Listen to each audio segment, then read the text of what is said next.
Глава 65. Забытые недавние войны на Востоке.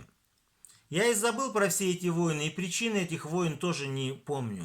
То ли от меня что-то хотели, то ли еще что. Да и время их вспомнить не могу. Читая историю халифата у Ибн Касира, 700 лет назад написанную, я был удивлен, что арабы точно не помнили годы войн и битв, и у историков были разногласия на этот счет. Когда воюешь сразу на 5 фронтов со всем миром, не придавая этой войне особого значения, именно так, видимо, и бывает. А теперь сам оказался в таком положении. Не помню ни персонажей, ни времени.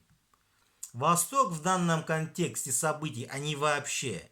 Это на восток от оазиса Турфана до Тихого океана и на юг от него же до океана Индийского.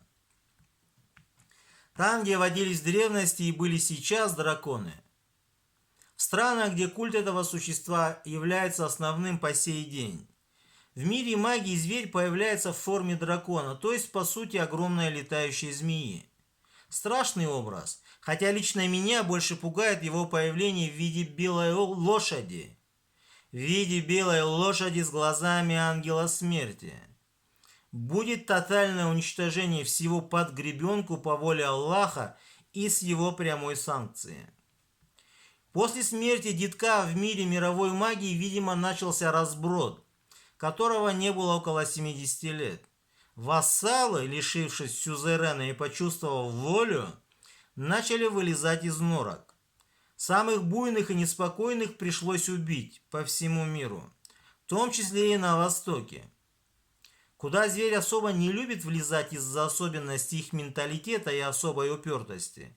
Уговаривать их не собираюсь. Если не надо им, мне тоже не надо. Все кривое выпрямят в аду. И уже окончательно, иншаллах. Вечностью. Там были какие-то старцы возрастом лет в 500 и даже 800, жившие в каких-то пещерах.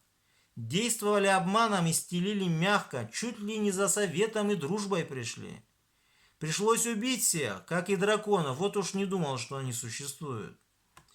Система такова, находишь сильнейшего, убиваешь его и окружение. И если не разбежались, то и всех остальных. Это если пришел я по своему делу. Если хотели встретиться со мной по их делам, то убиваю всех, иншаллах. Видимо, эти зачистки произвели впечатление на внука, который очень хорошо знаком с той публикой и не без оснований побаивается ее. Там есть чего бояться и опасаться. Обман и предательство на Востоке такая же козырка, как Деза на Западе. Мы с роботом готовы работать с внуком, обсудив все его условия, говорил об этом с ним вчера. Поставлю крест на Че, иншаллах. Неудачи. Глава 66. Неудачи. Куда же без них? Их тоже было много. Всех, конечно, не помню. И остальные забыл. Все в книге судеб. И плохое, и хорошее.